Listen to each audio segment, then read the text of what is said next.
This episode is supported by the Women's Health Clinic. At the Women's Health Clinic, you'll be seen by our accredited menopause specialists working to the latest international clinical guidance. We believe that knowledge is power. When you understand what is changing in your body and why, you can make decisions with clarity and confidence and feel back in control of your health. We really take the time to listen to your symptoms using evidence-based assessment and testing where appropriate, and explain what's happening in a way that actually makes sense. From there, we support women to explore all effective treatment options, including prescriptions when needed. Our aim is simple: to optimise women's healthcare wherever you are. No fannying around. Find out more at thewomenshealthclinic.eu.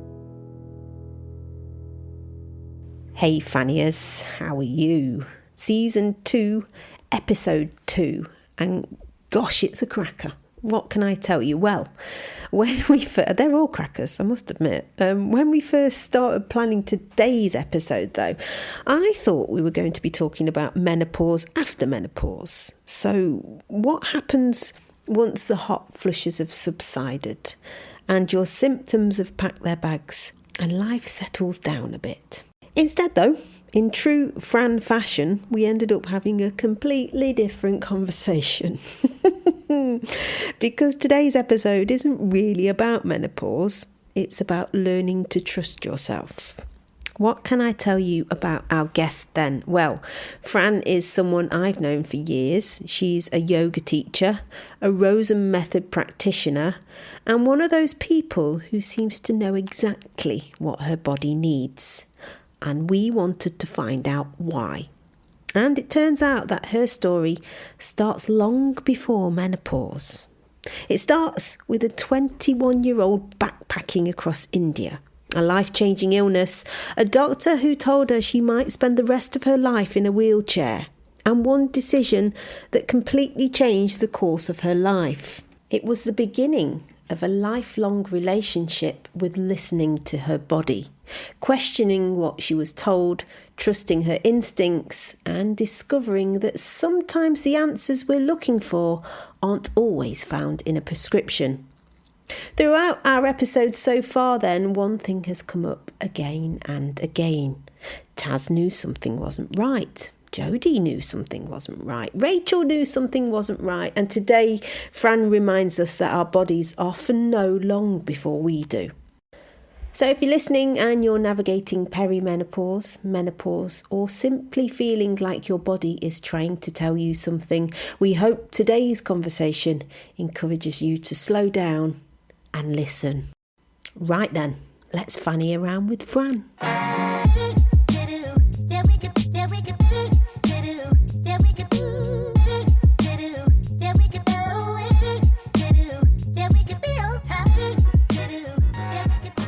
Let me waffle though, Rosie. I mean, you know, when you say, what, you know, how's it all start? Then it'll go on and on and on, you know. I mean, but I did a podcast once and the guy said, well, I was born in, I was like, oh, fuck's sake, you know.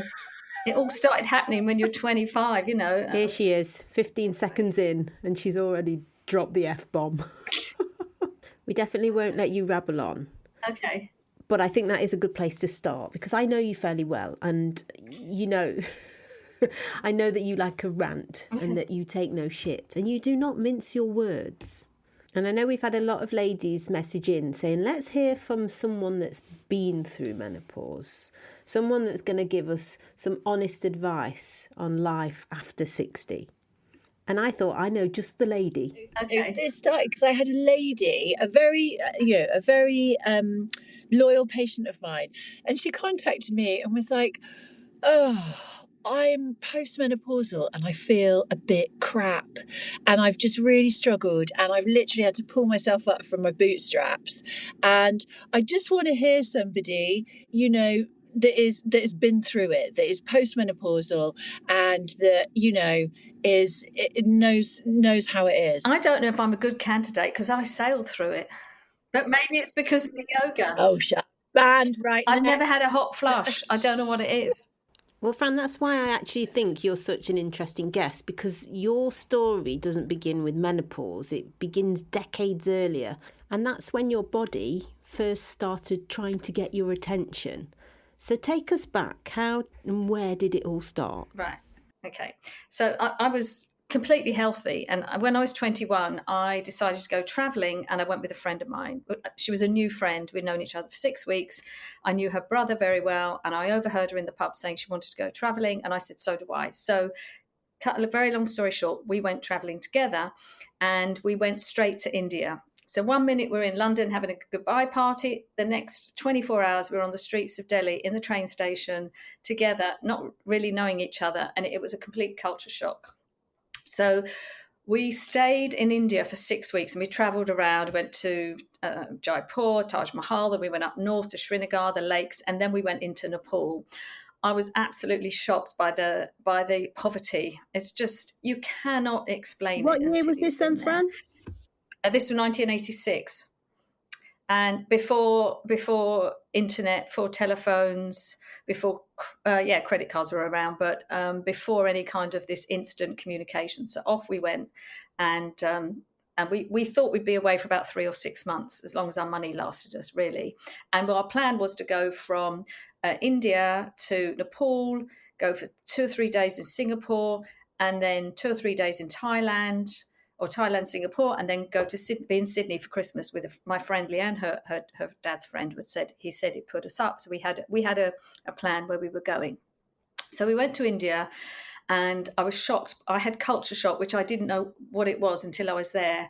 I didn't speak for about a week. I couldn't speak. It was a really weird thing. And obviously, Leanne and I were getting to know each other as well, because we didn't know each other. We'd planned things, but we'd never spent 24/7 together. And we only had each other, and we looked completely different. And it was like stepping onto a movie set that you couldn't get off. And the smell and the dirt and the people everywhere, and everybody coming up to us asking us for money. And I was 21, just completely naive. So before all this happened, who were you? Were you someone who already listened to your instincts, or were you, like most of us in our 20s, just charging through life, drinking and not thinking too much about your body? I think so. Yeah. I was a rebel. I couldn't wait to go traveling. Yeah, I was a rebel. All my friends were kind of getting corporate jobs, and I'm like, no. And I remember being outside the pub one day, drinking Pimm's, and just thinking, I can't do another summer of this. I don't want to just drink all summer and then what?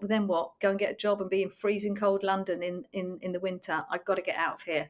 So I did. I worked day and night in restaurants. I've been to catering college, and I just wanted out of London and out of England. I hate being cold, and that was one of the big draws. And I wanted to experience the world as well. I didn't just want to get a corporate job. I'd never worked in an office and never planned to, because I'm like a rat in a cage, can't sit still. And so, yeah, I'd say I was a bit of a rebel and just didn't want to do the norm, if you like. So we've got this self-confessed party girl who's landed in India and feels like she's on another planet. Exactly. What happened after that? We went up to Nepal, and it seemed okay. The people looked a bit more healthy, and we ate a bit more. We didn't eat much in India, and I must have eaten something, and I became really, really ill. And a lot of people get Delhi belly. It's quite normal there. I had Delhi belly. We were planning to get on the plane the next day. We had plans to get on the plane, and I couldn't get off the toilet, and it was awful, really embarrassing. But we had to get on the plane, which I did. And on the plane, I was on the toilet backwards and forwards. It was just hideous, and I'd never experienced anything like it. And we were arriving in Thailand, and we were being met by some friends of some friends. I had a Thai friend in London. She said, "Oh, my friends will look after you in Bangkok," which they did. This guy and his friend picked us up. They were really kind. They took us to their house, and they said, "This house is for you." And we're over in that house. They had a lot of money. They had a silk factory up in the hills, and they were just perfect hosts for us. So we stayed the night and said, "We'll pick you up and take you for dinner in an hour." So we dumped our stuff, and my stomach was awful. But anyway, we went out to dinner, and it was on a beautiful, like a small lake, and there were tables all around this lake, and there was food on the boats. Beautiful. And they come up and they offer you food. Everything was steaming and burning. It was a beautiful setting, and I couldn't eat anything. And that night I was ill sick. I was being sick. I was coming out both ends. And in the morning, I knew something was wrong. And I said to them, I need to see a doctor. So they took me to an American hospital. And thank goodness I'd bought the health insurance the day before I left.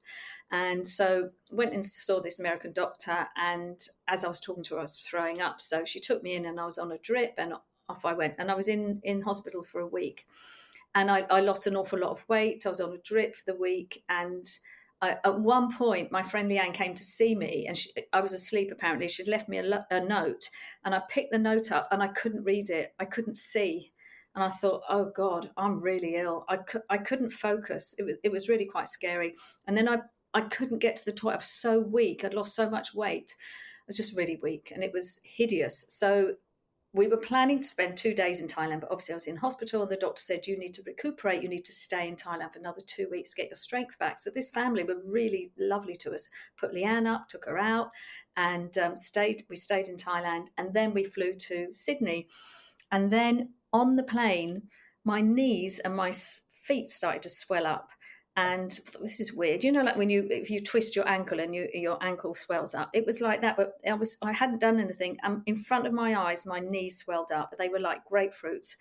And I said to my friend, I can't get up. She said, what do you mean? I said, I can't stand up. And I couldn't stand up on my own legs. It was freakish. So we had to call a wheelchair. It's like, my friend can't stand up. And so I had to get a wheelchair off the plane.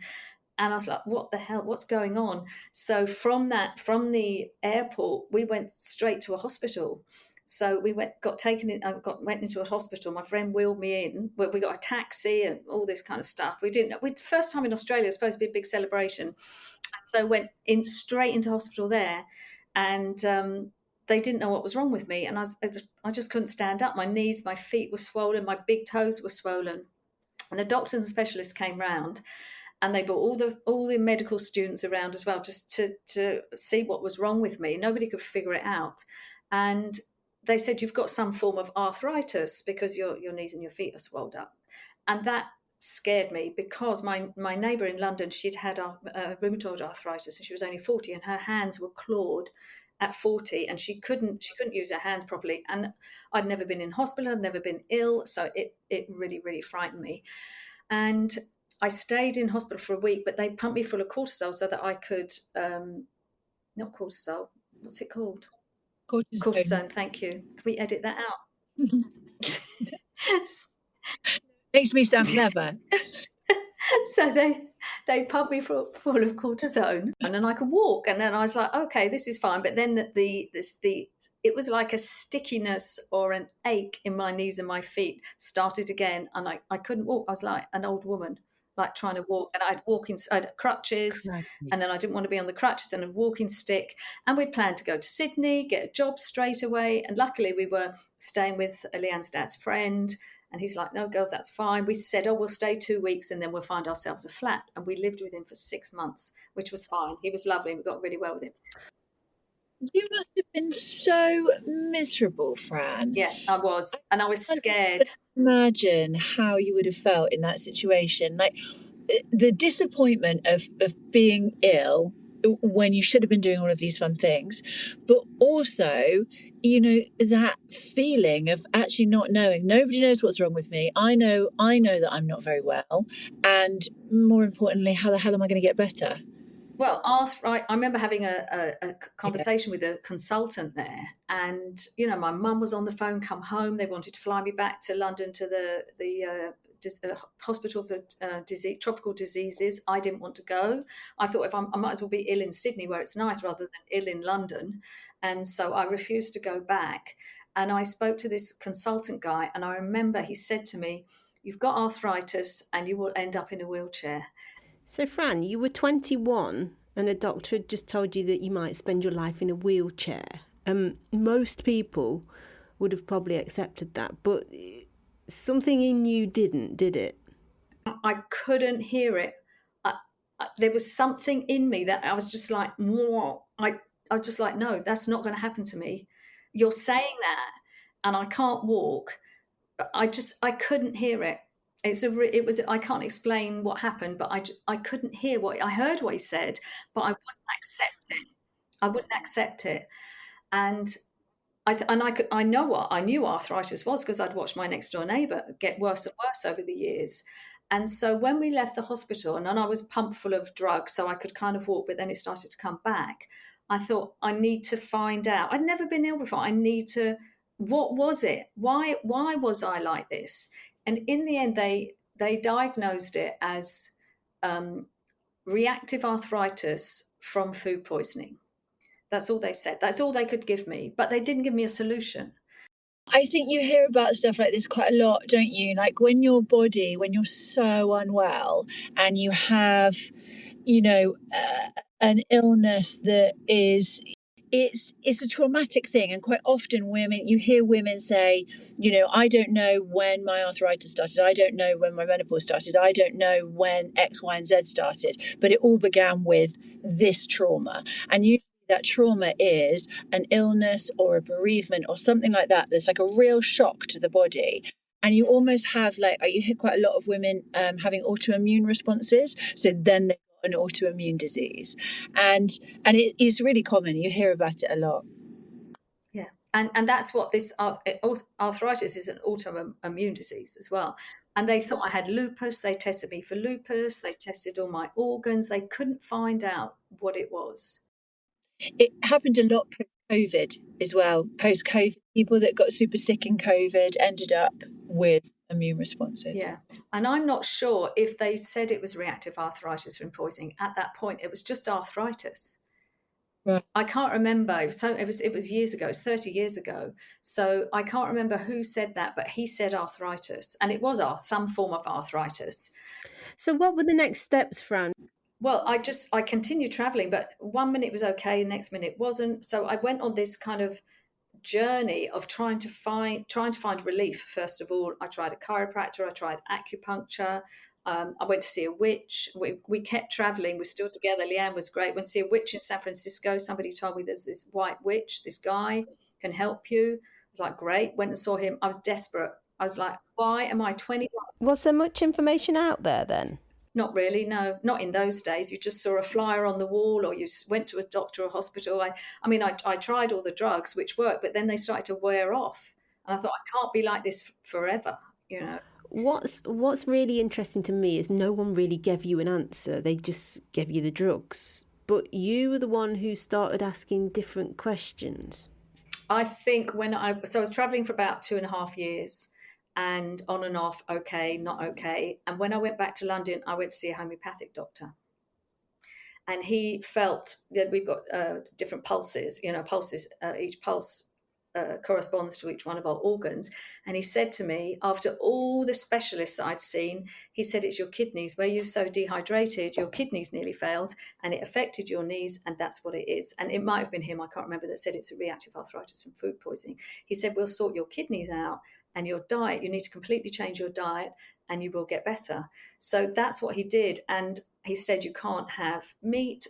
I'd always eaten meat. He said, you can't have meat, you can't have alcohol, you can't have acidic things, oranges, tomatoes, eggplant, spinach, all these things. And I followed a really, really strict diet, sugar as well. And then I gradually got better. And about a year later, I came out in boils under my arms. And I didn't know what a boil was. They're kind of an old-fashioned thing. And I went to see him again. And he said, that's great. It's the last of the toxins coming out of your body. So from the change in my diet, which was really strict, I followed it to the letter. And I had to take some kind of Chinese bitters and some white powders that were some homeopathic. So instead of sort of thinking, how do I get rid of this? You almost started asking, what is my body trying to tell me? Thank God. It was a real journey of why. And then when I went, but since then I've run a couple of marathons and I'm okay. So, Fran, when we look then at midlife so fast forward, and midlife is where for most women things start to change, and whether that be lifestyle. So I think lots of lifestyle things change in midlife, but also health changes. We start to notice things about our body have changed. How do you think that your experience that you had then with your homeopath, and the wonder of natural medicine, how do you think that shaped how you approached midlife? I think it gave me a head start towards the menopause because I didn't drink. I didn't drink for 20 years. Wow.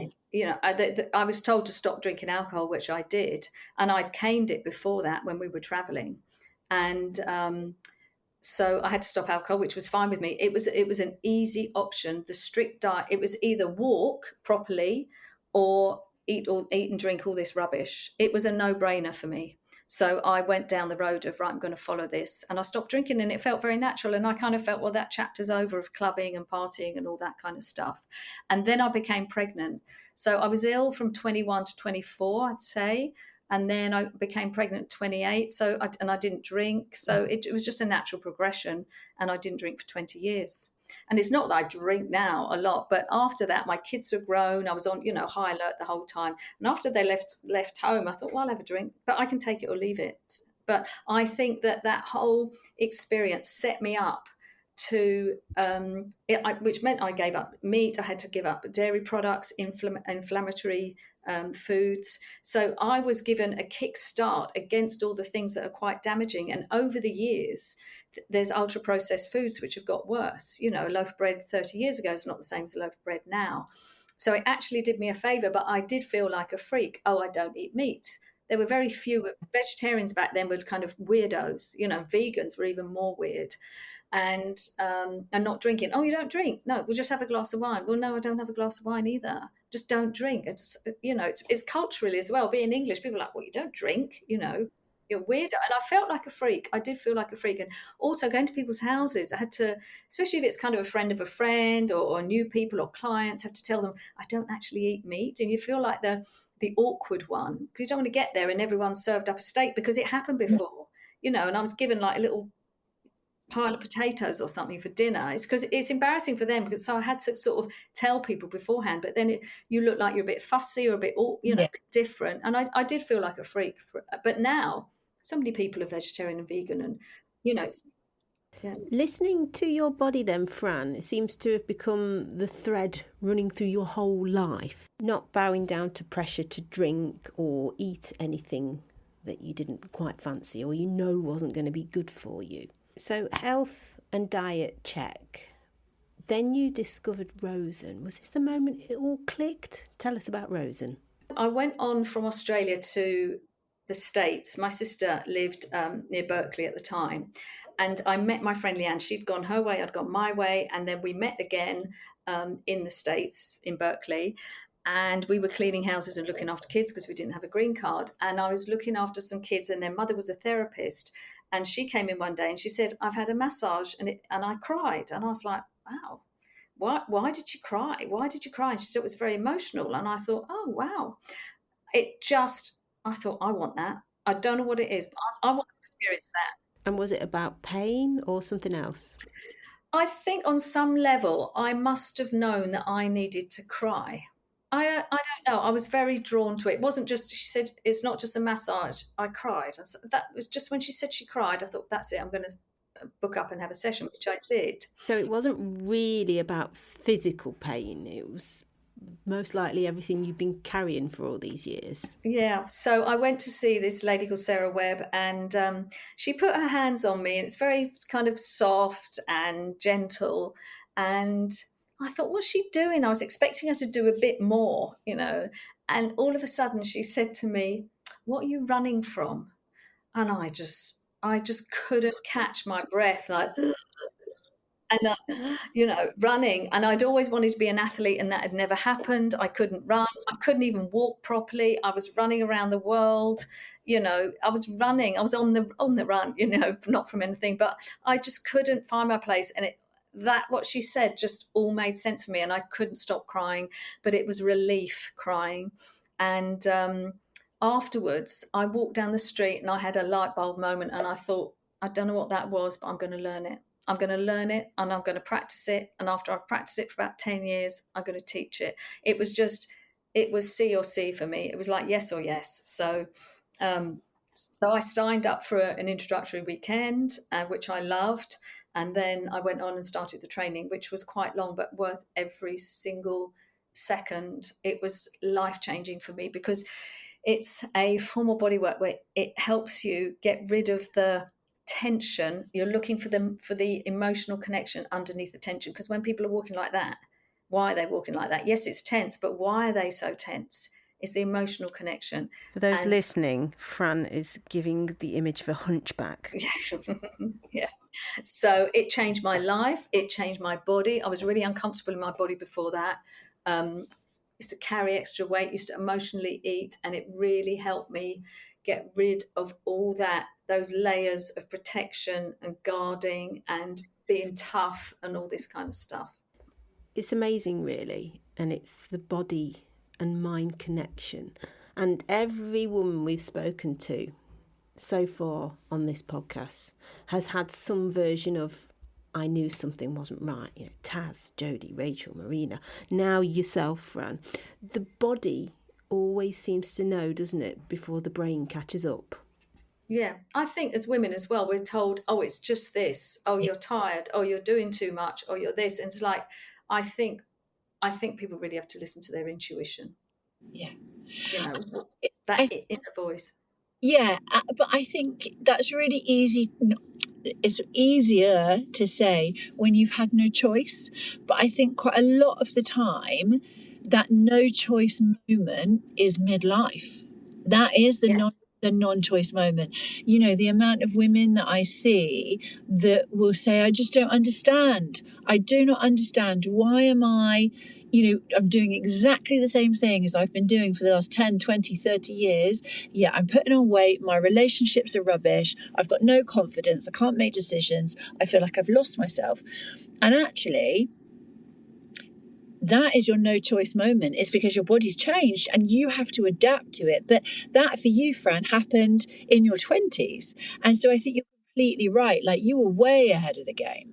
Fortunately, I was, in that respect for my body. Because when it came to menopause, I didn't really suffer that much. The only thing I remember was waking up at 5 o'clock in the morning for about, 3 or 4 months, and having really itchy arms. And I think it was the shift in hormones. Like, that's itchy arms, got some cream, and that kind of sorted it out. But I've never had a hot sweat. And I think maybe as well, doing so much yoga regular yoga affects your hormones. It calms you. Yeah, let's unpick that actually, because I think what happens is so we have hormone receptors in our every cell in our body. So our brains, our bones, our eyes, our vaginas, our hearts.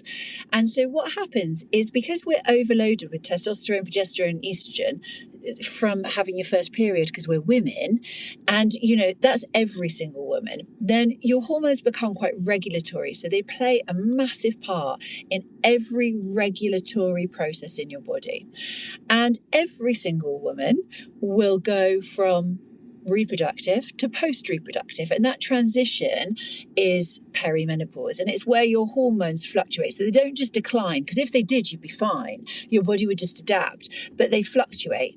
Now, there are some women, and I would argue most women, that are sensitive to those fluctuations. So that fluctuation in hormones causes all of these cell receptors that are used to being full, causes, you're not absorbing that much serotonin, so you feel a bit flat. You're not absorbing that much melatonin, so your sleep is off. You're not absorbing that much dopamine, so everything just feels a bit pointless and you've got no motivation and you're putting on weight. And this is so true for most women. However, there are a small amount of women that actually your body doesn't mind that fluctuation. And so you kind of don't get that wild perimenopause ride, because your body, and you probably, I bet you never suffered with PMT, Fran.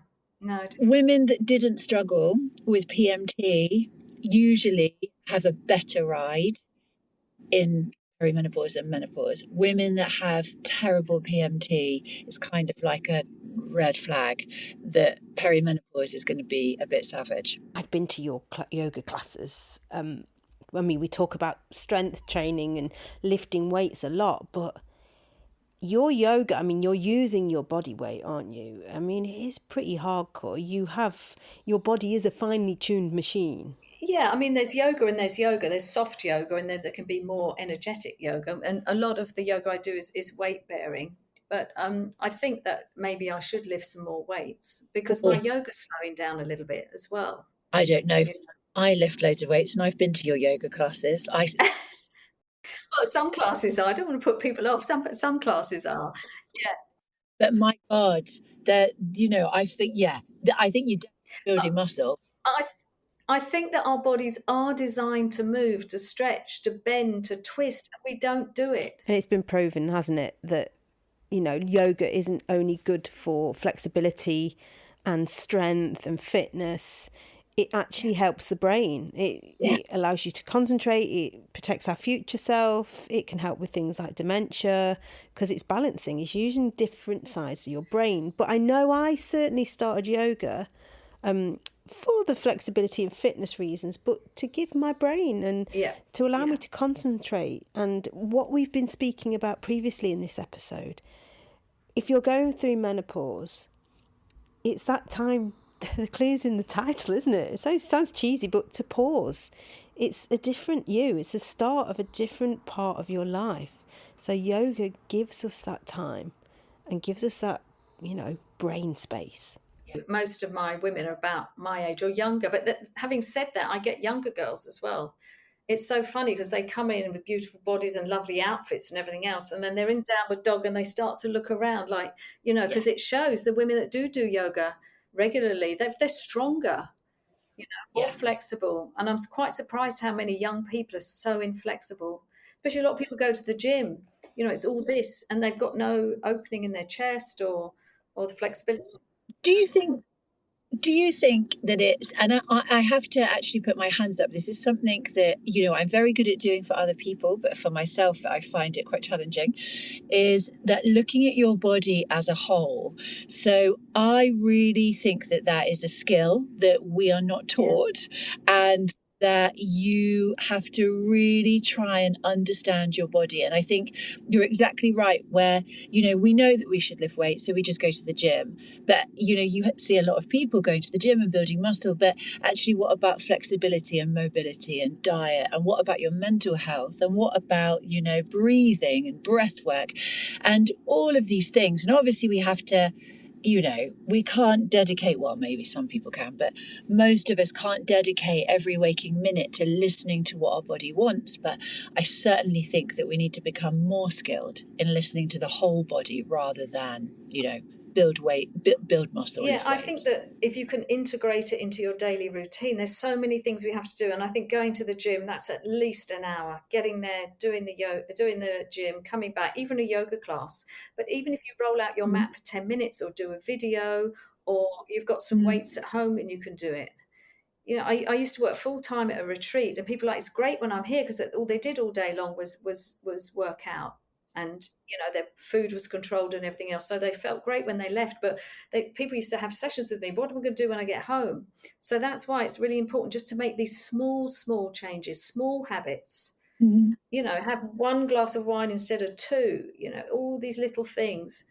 Yep, and not to sound like a broken record, but it is going back to that sort of mind-body connection theme we've been talking about through this episode. You first realised that connection in terms of what was going on upstairs was affecting what was going on in the rest of your body. Yeah, the way that the Rosen Method works is we working with the unconscious body.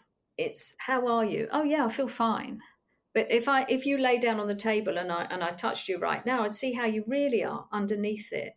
Like, oh, I'm a bit frustrated at the moment, or I'm not doing what I want to do, or my relationships with friends or kids or my partners are not quite what they want to be. It's like, yes, I'm fine. And I think people carry on with, yeah, everything's fine. But when do we get the time to stop and go, well, actually, things aren't that great, and I want to change a little thing here and there. And so with the Rosen Method, it gives you time and space to focus on yourself and really feel into yourself, especially as women, we're out looking after everybody. And I think that's what menopause is, the big gift is when you go, well, no, I don't care. Go and do your own thing. There's that natural progression. Is like, I am done. I've given everything. And I kind of feel that like that with my kids. I gave all my energy to them as much as I could. And we do as good a job as we can. But then it was, when they leave the nest, it's time for them to leave the nest. And then I find a lot of women, that my clients as well, they come to me like, who am I? Who am I? I'm so and so's husband. I'm so and so's mother. I'm, or I am a whatever they are with their occupation. So who am I underneath all that? And I think that's what the Rosen really helps you get in touch with. It's like, oh yeah, I am passionate about this, or I don't make time for that, or oh yeah, I am okay. We have all these sort of little voices coming in, and it helps you connect with yourself on a very deep level. And so you listen. It helps you listen to yourself. I lose count of how many times in a week I see women and I say, they're really on their knees for whatever reason. And it may just be one symptom, it may be a multitude. And the amount of times I say, how long have you felt like this, do you think? And they'll say 2 years. Well, I don't know, actually, probably 3.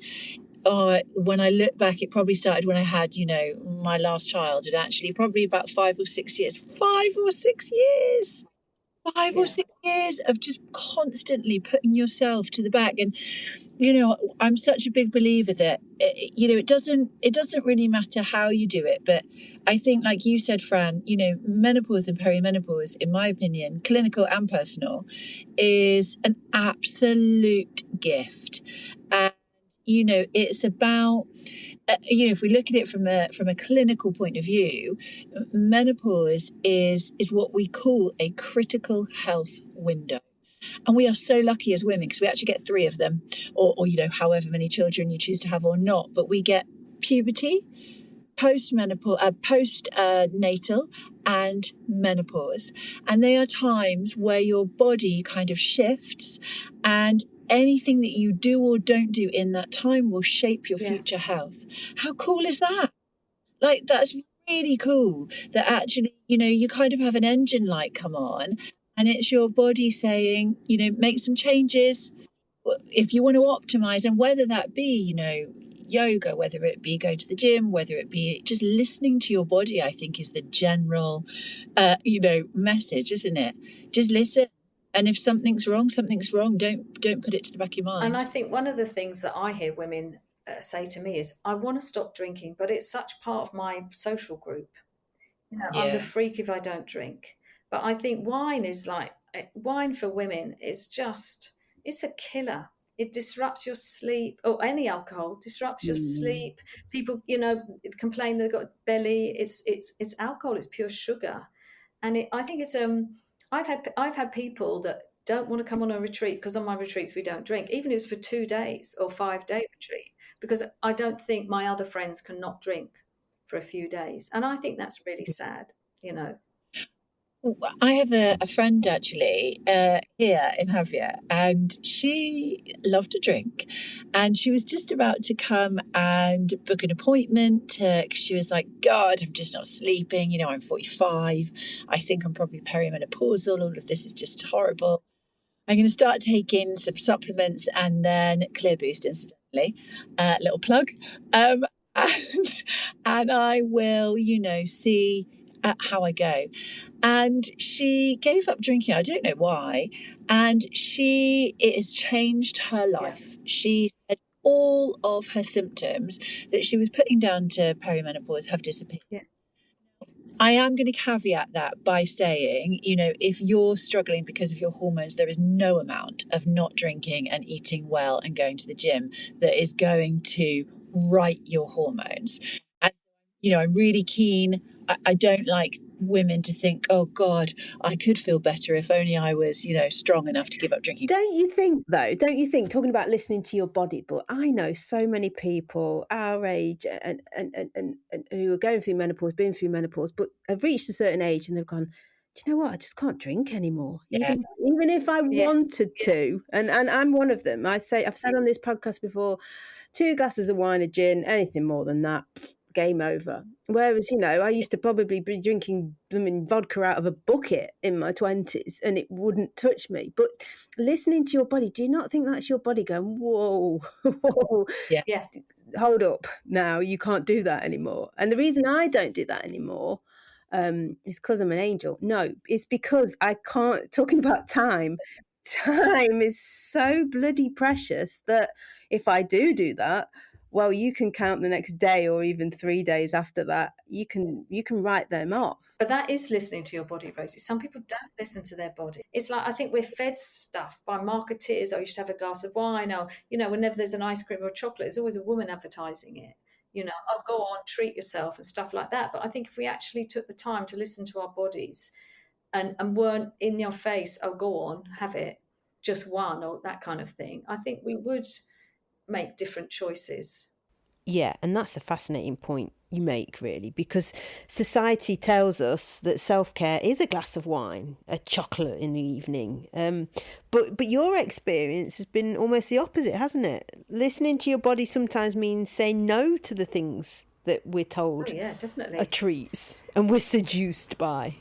I think it's also just not understanding, isn't it? And I feel like a broken record because it always comes back to this every time, even if I don't think about it, it always comes back to this.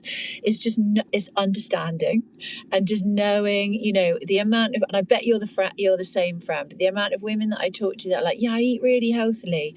I tend not to have breakfast and then I'll, probably have a healthy sandwich at lunchtime, and then I won't eat, and then I'll probably about 9:30 I'll have a bit of pasta with vegetables. I'm like, holy crap, that's pretty much the worst diet that you could ever eat. And not because they're stupid, not because they're uneducated, not because of all of these things, but because actually we were never told that your body, and especially a woman's body, needs different fuel. And the narrative surrounding food and wine and chocolate and all of these things is incorrect and is confusing, I think. Yeah, I think it should be taught in schools, nutrition. Yeah. I think they should teach you about nutrition, about how to manage money, and then the different stages of life. This is what a 2-year-old does. This is what a 10-year-old does. This is what a 15-year-old does. Men act like this, women act like that. Yeah. We're not taught any of those things. I would rearrange the education system if I had a chance, because they're just not, they don't give you life skills. You kind of thrown out at 16 or 18 or even 21 with a degree, not really knowing how to navigate life, and especially food. We have to eat all the time. A lot of people don't know how to cook. Yeah. And there's all these ready meals now, and there's an obesity epidemic, and it was just awful. Yeah. Awful. The lack of knowledge around food and nutrition. People, I didn't know that. It's this being informed again, isn't it? Last question then, Fran, and we ask everybody this question who comes on the podcast. If you could speak to a 20-year-old Fran and give her a few pearls of wisdom and offer our listeners a bit of advice, what would that look like? I think I didn't have a plan. I had no plan. What 20-year-old does? I don't know, do they? No. Okay, maybe I'm not that odd then. Some people know what they want to do. I had no idea what I wanted to do. I suppose even if I had a plan, I mean, the trajectory of my life, because I was ill, it changed the trajectory of my life.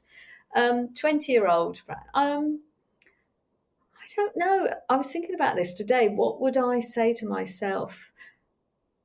Enjoy yourself, which I think I do. Don't worry about things. Everything's going to be all right, said Bob Marley. I don't know. I don't know what I would have said to myself. I always say to my kids, if you get invited to do something, do it. Just go for it. Even if you don't know. Within reason, kids. Within reason, yeah, of course, something fun. You know, especially women, go, go, go, go, go.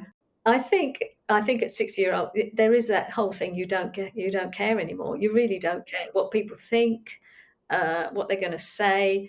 And I think that is a big gift of menopause, because I think a lot of women spend a lot of time worrying about what other people think, their obligations to their family or to their job. You get to a certain stage, as a lot of my friends are like, I'm done with work, I'm done, start to wind down and want to do other things and do things for themselves. So I would encourage people to just follow their passion. I was very lucky.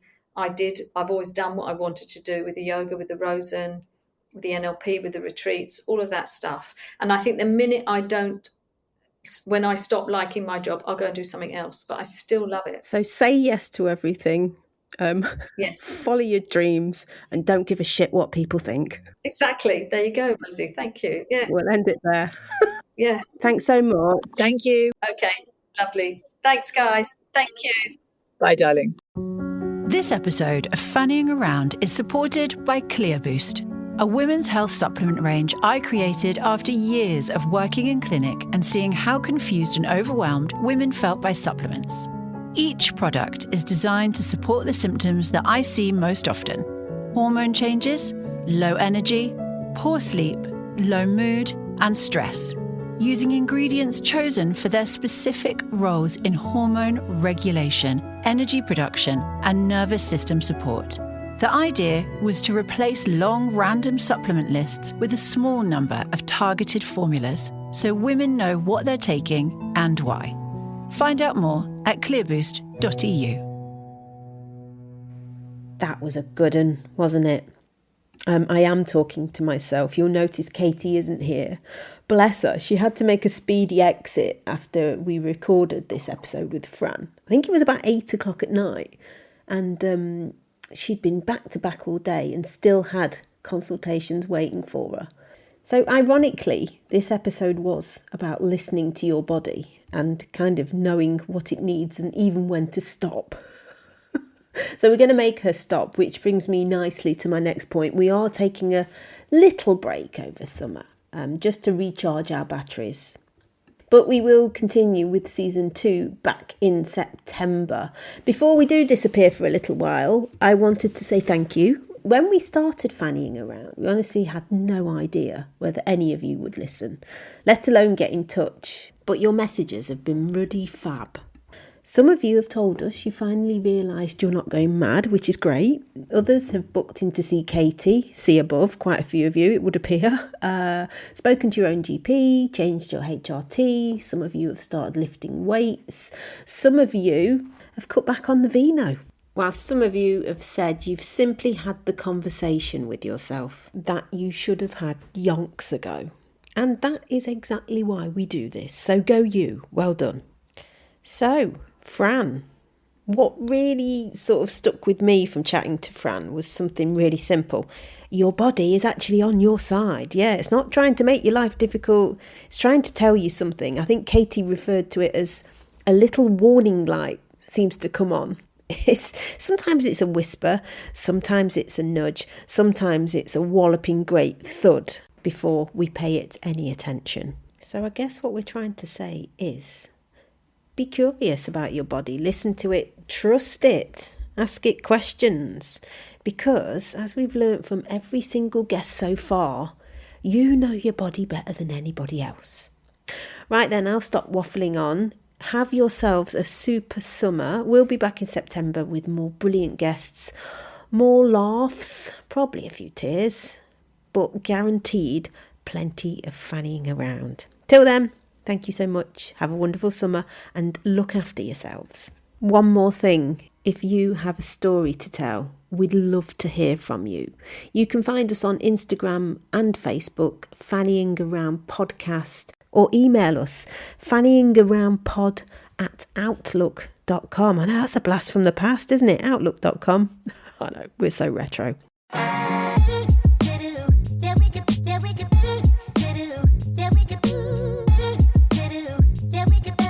Fannying Around was brought to you by Everything's Rosie, presented by me, Rosie Frost, and Katie Pitt Allen, and sponsored by Clear Boost Supplements and the Women's Health Clinic Europe.